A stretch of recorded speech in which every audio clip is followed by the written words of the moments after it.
Hi, this is భావన. Welcome to Bhavana's fashion meal. ఎవరైనా నా ఛానల్ని ఫస్ట్ టైం చూస్తున్నట్టయితే ప్లీజ్ సబ్స్క్రైబ్ చేసుకోండి. ఆ పక్కనే ఉన్న బెల్ ఐకాన్ని యాక్టివేట్ చేసుకోండి. నేను ఈరోజు మీకు చెప్పబోయేది అదేనండి, పీతలు ఇగురు అనమాట. ఇది నా స్టైలు. మీ స్టైల్ ఎలాగో మీరు ఎలా చేసుకుంటారో అది నాకు కామెంట్ సెక్షన్లో తెలపండి. ఫస్ట్ ఒక మందపాటి గిన్నె పెట్టుకొని మంచిగా నూనె వేసుకోవాలి. బాగా కొంచెం ఎక్కువే నూనె వేసుకుంటేనే నీ కూరలు బాగుంటాయి అన్నమాట. నూనె ఒక 50 గ్రామ్స్ అట్లా 50 ml వేసి దాంట్లో 2 పెద్ద ఉల్లిపాయలు సన్నగా తరిగేసేసి ఒక 4-5 పచ్చిమిరపకాయలు చీల్చేసి అవి కూడా వేసుకొని బాగా ఫ్రై చేసుకోవాలి. ఉల్లిపాయలు బాగా ఫ్రై అయిపోయిన తర్వాత దాంట్లో కొంచెం అల్లం వెల్లిపాయ పేస్ట్ వేసి అది కూడా బాగా ఫ్రై చేసుకోవాలి.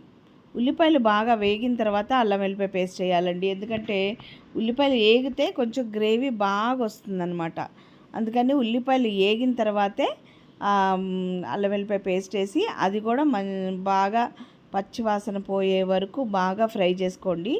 చేసిన తర్వాత మనం కడిగి పెట్టుకున్న ఈ పీతలు ఉన్నాయి కదా, ఆ పీతలు దీంట్లో వేసేసుకోవాలన్నమాట.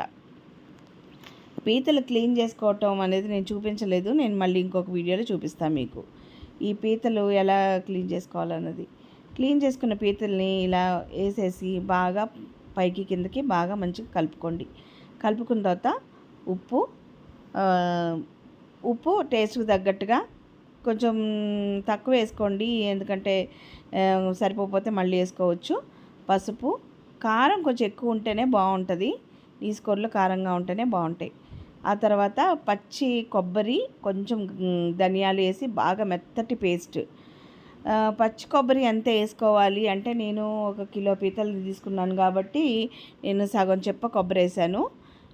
మీరు తీసుకునే క్వాంటిటీని బట్టి మీరు దాన్ని అడ్జస్ట్ చేసుకోవచ్చు. ఈ మసాలా అంతా మొత్తం అన్నీ కలిపి వేసేసిన తర్వాత బాగా కిందకి పైకి మంచిగా కలుపుకోవాలి. కలుపుకుంటే ఆ మసాలా అంతా లోపలికి అది వెళ్తుంది అనమాట. ఆ తర్వాత ఆ మిక్సీ గిన్నెలోనే ఇంకొంచెం నీళ్ళు వేసి బాగా తిప్పి అది కూడా వేసేసుకోండి.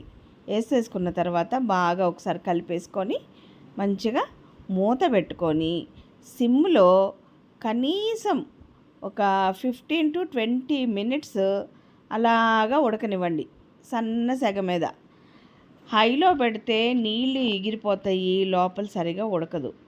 సో అందుకని మనం సిమ్లో పెట్టి దాన్ని బాగా ఒక 15 to 20 minutes అలా వదిలేసామంటే బాగా ఉడుకుతుంది అనమాట.